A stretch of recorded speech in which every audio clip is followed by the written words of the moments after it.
are you today? It is Monday, June 12th, and it's the beginning of a new week. I hope you all had a really great weekend. Trying to think what I did over the weekend, trying to get everything organized, it's kind of a transition period in my house. My son is going to college in September, as you guys know, and just we have prom and graduation and senior awards and all kinds of things, so just trying to keep everything together and organized. So today, it's Smart Start, and good morning, Christina. Good morning, Jacob. Yeah, that split screen is great too, right? And Newton somewhere in the background laying next to his bed. So it's Van Gogh Monday. So I think I have a fun Van Gogh for you. You all know it really well, and I wanted to talk about it. Hi, Stephanie. How are you? You beautiful flowers that you posted this weekend. I missed our Friday show. I'm really sorry, but I will be back next Friday with our show. I'm sorry, 1 second. So let's see. Let's go to our transition. There we go. Hoping you see that. I'm sorry. And let's see. For some reason, my transition's not coming through, and I don't know why. There we go. Sorry it took so long. Okay, so we have Van Gogh's bedroom. Can you see that? Does everybody see that? We have Van Gogh's bedroom. And what I'd like to do is, sorry about that beeping noise. That was probably my mother trying to call me because she can't get on Facebook for some reason. So let me just turn off my phone. Sorry about that. I have this whole new fancy screen. Thank you to my husband, and we have all technical issues. Anyway, let's look at Van Gogh's bedroom. I want to hear comments about it and tell me what you think about it. And meanwhile, I am going to tell you a few things about this. He painted this while he was in Arles, and it's October 1888. I'm going to read some stuff to you. And he said, he wrote to his brother that this time he wanted to simply reproduce his bedroom, but color must be abundant in its part, its simplification adding a rank of grandeur to the style applied to the objects, getting to suggest a certain rest or dream. Can you guys hear me? Can you give me a thumbs up or something if everything's in order here? I just want to make sure that... Oh, it has a very Bernstein Bears. It does. Okay. And he says, what happened? I think we went off.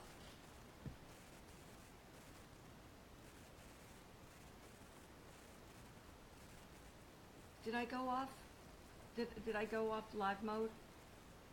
Okay, I'm sorry. I'm going to continue. While I have thought that on watching the composition we stop thinking and imagining, I have painted the walls pale violet, the ground with checked material, the wooden bed and the chairs yellow like fresh butter, the sheet and the pillows lemon light green, the bedspread scarlet colored, the window green, the wash basin orangey, the tank blue, the doors lilac. And that is all. There is not anything else in this room with closed shutters. The square pieces of furniture must express unswerving rest. Also, the portraits on the wall, the mirror, the bottle, and some costumes.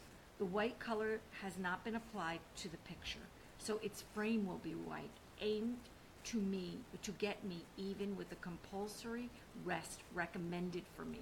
At this time he was sick. He had just returned from the hospital, and so it's very important to him that he's resting and helping himself. Can you guys see the image of the bedroom, or are we not on the image of the bedroom? Can somebody please tell me? Anyone? Jean, can you give me a thumbs up or something to tell me if we're on the bedroom? Because I'm not seeing the bedroom on my live feed. Okay. No one's commenting. So I want to start with, okay, thank you, Jacob. Thank you. So I want you to look at this. This is the drawing he made for his brother before, well, he didn't make it for his brother. He sent it to his brother. This is the drawing before the bedroom, before he painted the piece. And I think it's really important to note that, I want to go back. I just love that this drawing comes to life, and it kind of reverberates that, oh, thank you, Christina. That note, the line in his work just reverberates. It feels so alive. It feels like everything's kind of twitching almost. So then I want to tell you this. He was very inspired by Japanese painting during this period. And this painting is an important piece by the artist Kunisada. And what Van Gogh says about this, he said, and we wouldn't be able to study Japanese art, it seems to me, without becoming much happier and more cheerful. And it makes us return to nature despite our education and our work in a world of convention. So I want to go back to the bedroom and tell you a little bit, talk to you a little bit about this. Because for him, his bedroom was a respite. And I'm going to read something from this book that I love, Van Gogh, The Life, and everybody. If you're interested in absolutely anything in life, absolutely anything, you should be reading Van Gogh, The Life. Honestly, this book is absolutely amazing. I've read it twice now, and I really, really, I could not recommend it anymore. It's just an incredible book. But he says, well, what the authors say about it, they say by positioning, he painted the one place in the house where he could dream big dreams in peace, his bedroom. Even downstairs, he always found reality intruding. Doesn't this feel like our lives? I mean, it certainly does for me. I go downstairs, I'm in a lobby of my building in Manhattan, and phew, life hits. Okay. Creditors hounded him, models rebuffed him, whores refused him, fellow painters rebuked him, but in his bedroom, he could close the door on all that and read about Tolstoy's ideas on religion or Wagner's music. In the end, he mused, we will all want to live more musically. Whether pondering such thoughts or humming hymns to himself, as he did in England, he could lie awake until late at night, floating above the cynicism, skepticism, and humbug of the world on clouds of pipe smoke and dreams. And so his bedroom, and he paints it this way, is this beautiful respite. And in my first apartment I had in my 20s, I lived on the Upper East Side. This was the first art poster, and I just loved it. It was at the end of my hallway, and I just looked at it, and it reminded me of my little studio, my little room, and the life that I was building, or the person that I was becoming, and the place that after everything that I was doing, and I know you all know early 20s is not the easiest period in our lives, to come home and have this place, this room, for whatever. You know, it doesn't need to be, I always tell people your homes, it doesn't need to be fancy, it doesn't need to be expensive. It needs to be a reflection of who you are. And in his room, I want to read Christina's comment here, because it looks like a good one. Christina, you say, it's always interesting to me, the angles of the art, all bit tweaked, yes. And as if he's painting those pieces from his bed, the way Frida would paint. But the view of the painting, you know, that's a really, really great comment. And I did want to speak to that this morning, because in original scholarship or earlier scholarship, it was talked about Van Gogh that he purposely created this perspective, almost as if, you know, the walls were closing in on him, and so much has been said about his mental state and such. But recent understanding, if you go to the website of the Van Gogh Museum, they contend, the scholars there, that the room was in fact a little wonky like this. And if I live in a pre-war apartment in New York City, and trust me, there doesn't feel like there's one angle that meets another angle correctly. So that wonkiness we see. But I think Christina brings up an amazing point, and that is the way the photos or his pictures are tipped. He specifically set this room. He specifically set it to paint it like this. Let's go back to the drawing. And he put his own work there as he set this kind of tableau to paint this piece. And I think that when we see it from the drawing and these energized lines, I think that you do get this sense of reverberation. I also agree with you that there's this, I love the connection to Frida. I mean, how amazing. I just love when, I think that's what art does. It makes us connect things. And Christina's already got a jump on the day. I mean, she's already made this amazing connection to Frida, how she painted on her own self lying in her bed. And here's Van Gogh in his room on, we can imagine on his bed, looking up at his work and thinking. And in his mind, this room was so important to him as a place. I have a really good quote about it, where he says that it's really, this room is to energize one's imagination. To energize your imagination. Your room should be about being able to dream and imagine. Yes, it is a blueprint. I absolutely agree with that. And it has that Japanese flatness that he liked, but it was very important to add color. Oh my goodness. Hello, Serena Buski. Everyone, Serena Buski is my next artist at the Flatiron, and she's a wonderful artist, and she is here with her classroom. Hello, students at Dobbs Ferry Baccalaureate, International Baccalaureate Program. I want to hear your thoughts on Van Gogh's bedroom. We're talking about it, and everybody has some great comments. The room looks more spread out in the painting than the sketch. Yes, it does. I want to read you something also to answer Christina. The apparently odd angle of the rear wall, meanwhile, is not a mistake on Van Gogh's part. The corner really was skewed. The rules of perspective seem not to have been actually applied throughout the painting, but this was a deliberate choice. Vincent told Theo, his brother, in a letter that he deliberately flattened the interior and left out the shadows so that his picture would resemble a Japanese print.